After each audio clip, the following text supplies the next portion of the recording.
it is my honor to be at the Family Leadership Summit 2021. I want to thank you all for being here, and I also want to thank my friend Bob Vanderplatz and the amazing team at the Family Leader, really one of the premier pro-family organizations in the Western world. I mean, would you take another bow, Bob? Those wonderful words, fantastic presentation today. We so appreciate your leadership and your integrity. And also, I have to tell you, it's a special privilege today. Marilyn already gave the cat out of the bag, but I'm traveling today with a Marine Corps mom, a Christian school teacher, a woman who has dedicated herself to our values and to this country like no one I've ever known. She also happens to be the greatest second lady the United States of America has ever had. Would you welcome my wife, Karen Pence, here to the Family Leadership Summit? I'm just so proud of her. It's really great to be with you all, and I'm very humbled to share the podium today with so many leaders that I greatly admire. You've had a wonderful day at this summit.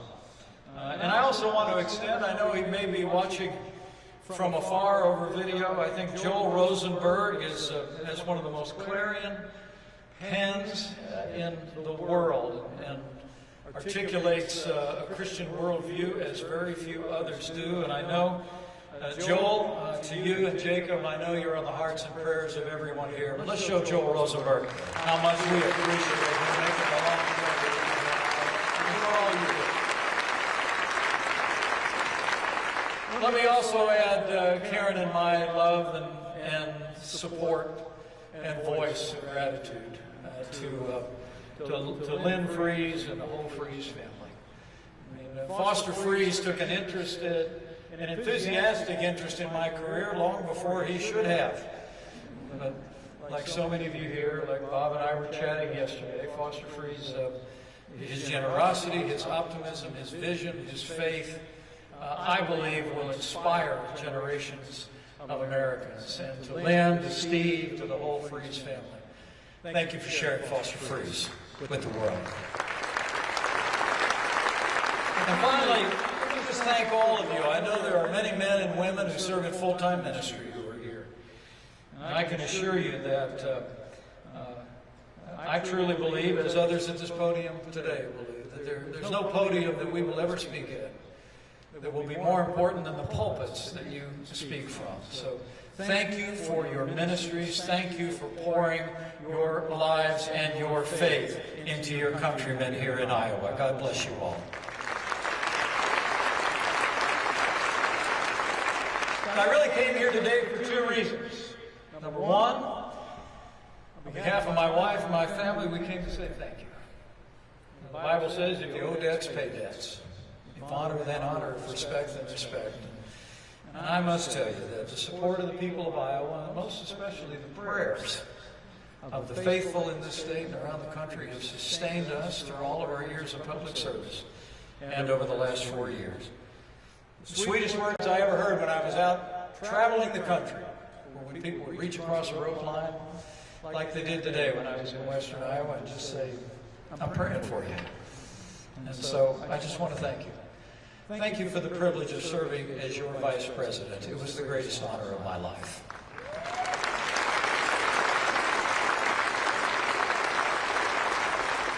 And secondly, I came here today to say, after 177 days of open borders, higher taxes, runaway spending, defunding the police, abortion on demand, censoring free speech, canceling our most cherished liberties, I've had enough.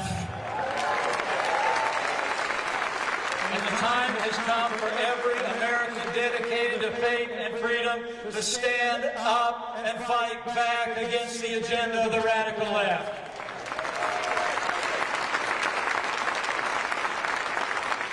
I just love what Bob said about being in the locker room. I was inspired. I was ready to go coach right out from here. Skip my speech and go to work. And that's where we are, everybody.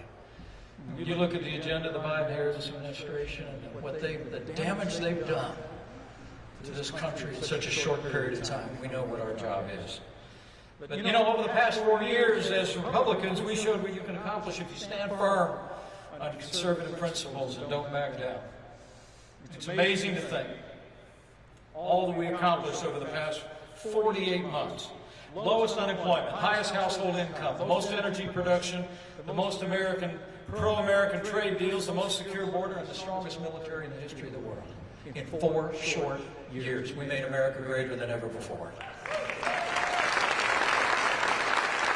I never felt better in my life.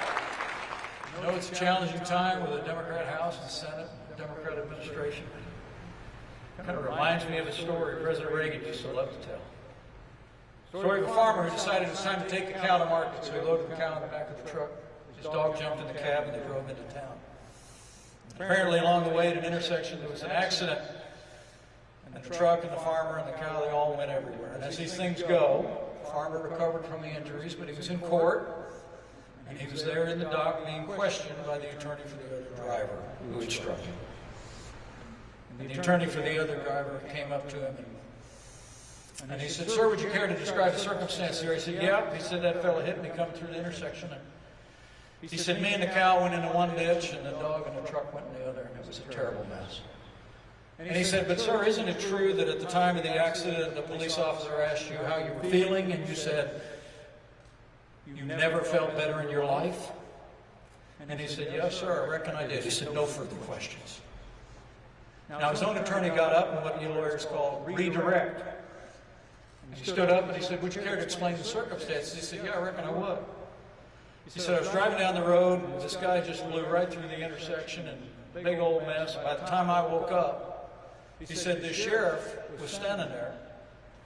I looked over at him, and he was looking down at my dog in the ditch, and the dog was all busted up, and he wasn't going to come back, and he just pulled his revolver out, and he laid it next to the dog's ear, and pulled the trigger, put him down." He said, then he walked across the street, and he saw that cow that, again, we weren't going to get that cow back. Pulled his gun out, and he did what you should do. He put the cow down. And then he walked down to me, looked at me in the ditch, and said, "How are you feeling?"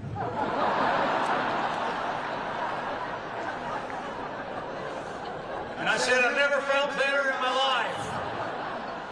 But you know what? I really do, everybody. I really do. I mean, think of what we did in the last 3 years. You know, I was your vice president, but the highest title I'll ever hold is DAD. And I'm the proud father of a United States Marine currently deployed, serving the United States of America. And one of my unworthy son-in-law is a Navy pilot. And I got to tell you, I couldn't be more proud to have served alongside a president who, after years of reckless budget cutting, we rebuilt our military. We restored the arsenal democracy. We gave our soldiers, sailors, airmen, Marines, Coast Guard, and Space Force the resources and support that they needed. We reformed the VA. We revived the economy with the largest tax cuts and tax reforms in history. Rolled back more regulation than any administration ever. Saw 7 million good-paying jobs created. Became a net exporter of energy for the first time in 70 years. And it was our administration that finally held China accountable for years of trade abuses and intellectual property theft.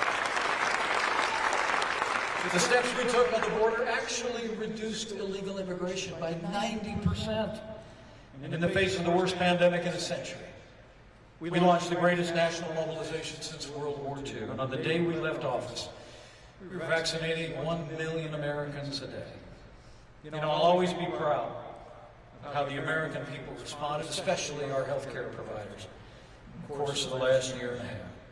One of the lessons we learned is we can never again be dependent on foreign nations for essential healthcare supplies. We must take a strong stand to bring our healthcare companies and production back to the United States of America, which is just where we started. But after we rebuilt our military with that renewed American strength, we stood with our allies and we stood up to our enemies as never before. We isolated Iran. We withdrew from the Iran nuclear deal. And it was our administration that kept our word to the American people and our most cherished ally when we finally moved the American embassy to Jerusalem, the capital of the state of Israel. Under our administration, if the world knew nothing else, the world knew this: America stands with Israel.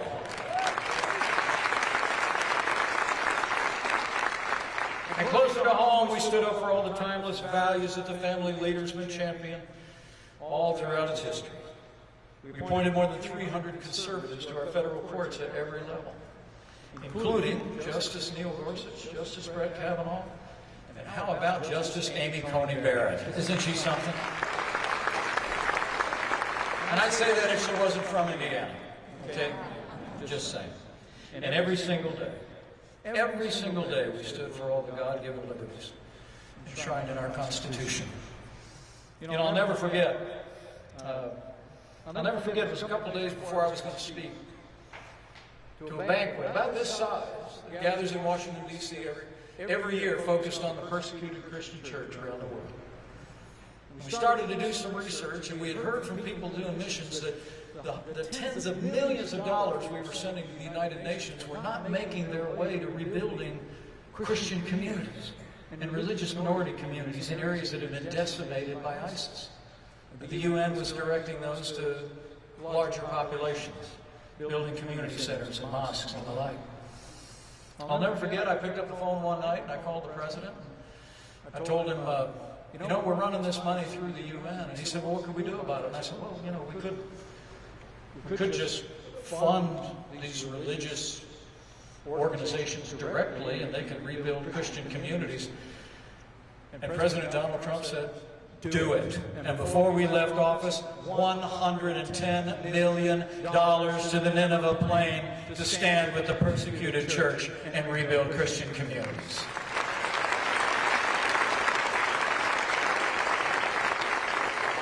And finally, I couldn't be more proud, as Marilyn suggested, to have been part of an administration that stood every day without apology for the sanctity of human life.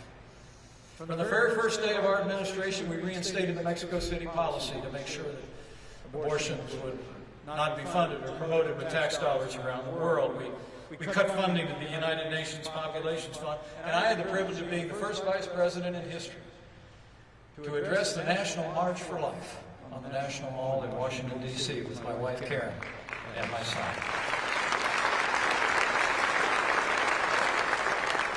And having started that fight back in 2006, you might imagine, I probably had no higher honor when I was serving as president of the Senate than the day I cast the tie-breaking vote to allow states to defund Planned Parenthood.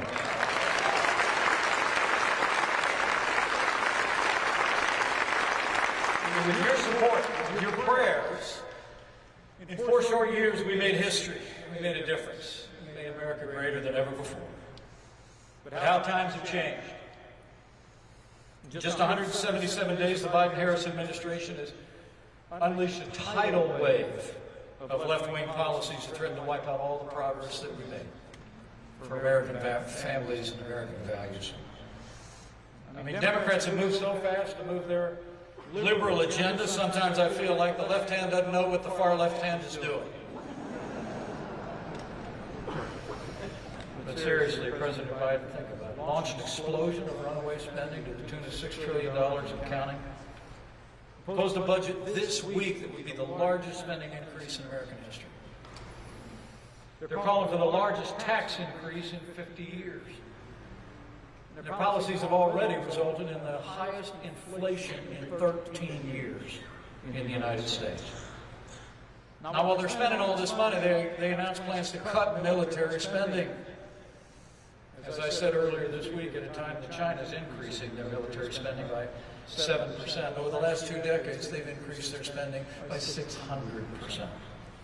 They ended construction on our border wall, and they canceled the very policies that we put into effect that brought an end to asylum abuse on our border and reduced illegal immigration by 90%. They literally turned the most secure border in our history to the worst border crisis ever. And they formed a commission to pack the Supreme Court with liberal judges to erode your God-given rights. freedom of speech, freedom of religion, the right to keep and bear arms. And maybe worst of all, after decades of bipartisan agreement, authored by the late and great Henry Hyde, who found that there was a possibility for bipartisan consensus in making sure that taxpayer dollars wouldn't be used to fund abortion, a position that Joe Biden voted for repeatedly throughout his career. Now the Biden-Harris administration and Democrats in Washington are calling for an end to the Hyde Amendment and direct taxpayer funding of abortion. But we're not gonna let it happen. We're gonna stand with pro-life Americans and protect pro-life taxpayers. But it's gonna take all of it. And maybe one of the most troubling developments of the past few months has been the Biden-Harris administration's wholehearted embrace of the radical left's all-encompassing assault on American culture. Under the Biden administration, patriotic education has been replaced by political indoctrination. They abolished our 1776 Commission and authorized teaching critical race theory in our schools. Instead of teaching all our children to be proud of their country, critical race theory teaches children as young as kindergarten to be ashamed of their skin color. Critical race theory is state-sanctioned racism, pure and simple, and it should be opposed by every American every day.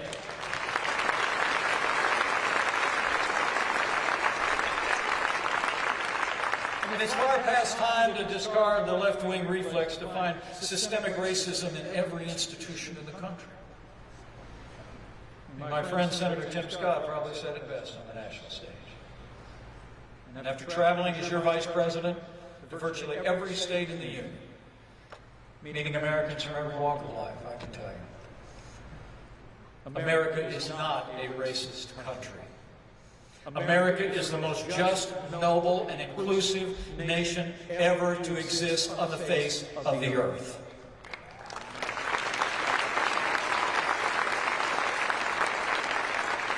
And the United States military is the greatest force for good the world has ever known. And men and women of law enforcement are heroes all, and they should be honored and respected by every American every day.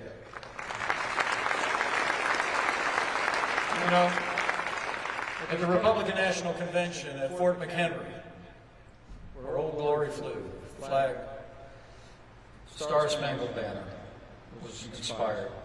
I told the American people that you wouldn't be safe in Joe Biden's America. But I was never more heartbroken to be right. As we stand here today, murders have now increased by a third in our largest cities. Democrats' efforts to defund the police have set off a violent crime wave that's wreaking havoc on families of every race and creed and color across the nation. We don't need to defund the police. We need to defend the police and support their efforts to protect Americans of every race and background every day.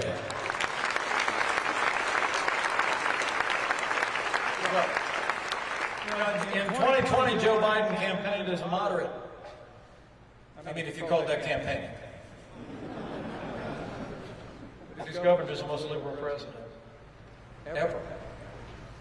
Even AOC said not long ago that the Biden administration had, quote, exceeded expectations. I didn't think that was possible.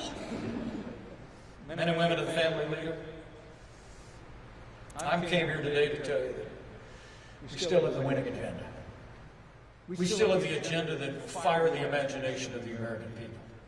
And as we muster in this locker room today, I hope you leave here inspired and believing in that agenda. It's that agenda of a strong national defense, secure borders, law and order, free enterprise, limited government, and judges who will uphold all our God-given liberties. And it's also an agenda that believes and understands what the Bible tells us in 1 Samuel 8. It was an interesting story where Samuel Samuel got word that the people of Israel wanted a king. They wanted to be like every other country. And he was downcast about it. And I read not long ago where the Lord said to Samuel, quote, "It is not you they have rejected me." Truth is, when people forget God, government grows and liberties recede. So first and foremost, at the heart of our agenda, to turn this country around, we need to turn the American people back to God, back to one nation under God.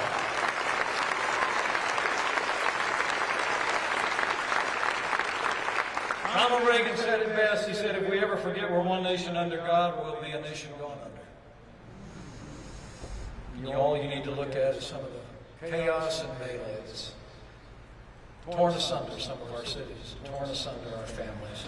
I understand and believe that. So we've got to stand strong. We need to defend believers all across the country in their religious freedom. We need to reject every effort to marginalize Christians and conservatives. We need to expose religious persecution when it's masquerading as a quest for equal rights. And we must never allow our schools, our government agencies, or corporations to persecute the American people because of their deeply held religious beliefs. We've got to call them on it. And we have to be the movement that cherishes our history, our heritage, and the heroes who made this country great. The Bible says if the foundations crumble, how can the righteous stand? We need to be the movement that understands that patriotic education is essential to the survival of liberty.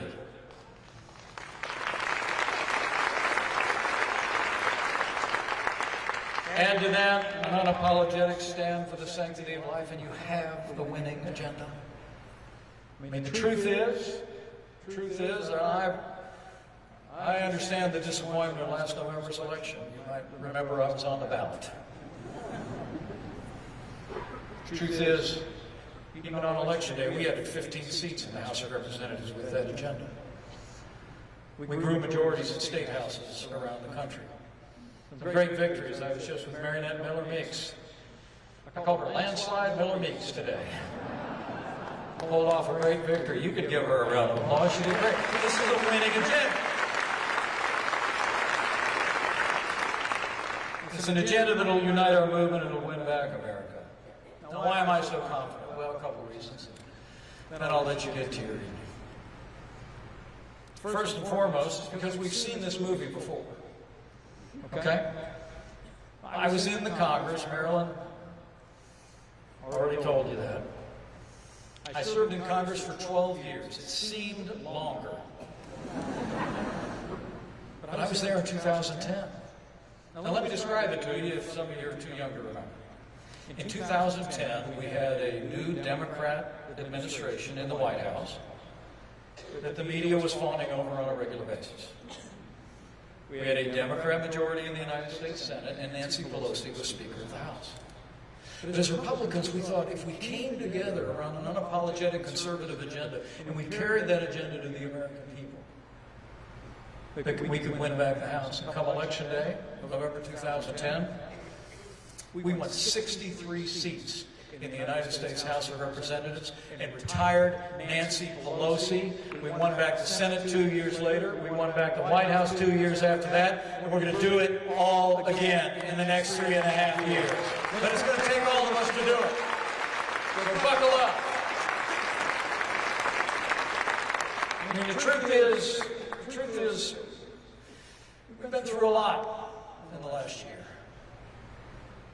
A global pandemic, civil unrest, a divisive election, a tragic day in our nation's capital, and now a new administration intent on transforming America into a European-style secular welfare state.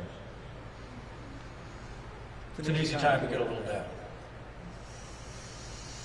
But I came here today to thank you, to challenge you, but also to encourage you. I had a pastor one time say that everybody's under-encouraged. And I hope you leave here encouraged as well, because I am. You know, I had a reminder middle of last year about God is always at work. Maybe sometimes, especially when it doesn't seem like it. Last summer, I got a letter from a pastor in Middleburg, Florida. He told me of a time many years ago when he was in seminary in Kentucky, just newlywed to his bride, and they had a Christian music festival on the campus every year that they were thinking of canceling. So people had come to him about him and his new bride organizing it for a whole year of work. And he said, all of our friends told us not to do it. They said it was way too much, too hard on your young marriage. We said, we prayed about it. We felt called to do it. And then they spent the whole year in seminary that year working on organizing this Christian music festival in Wilmore, Kentucky at Asbury College. And he said the night came, the culminating night of the conference. Outdoor conference, a nice stage. And he said he and his young wife were walking around. And it was raining. And they just thought all of their work had been for naught. The culminating night.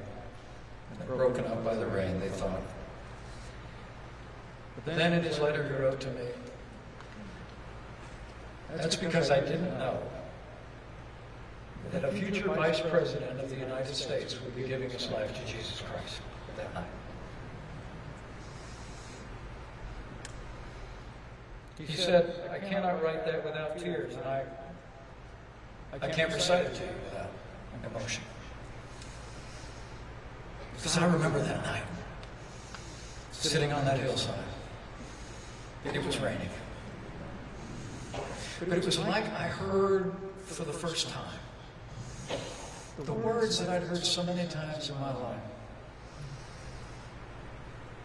God so loved the world that he sent his only begotten Son, that whoever might believe in him might not perish, but have eternal life. And then I remember I stood up and I walked down that hill, not out of a sense of intellectual agreement, but because my heart was broken for what had been done for me on the cross.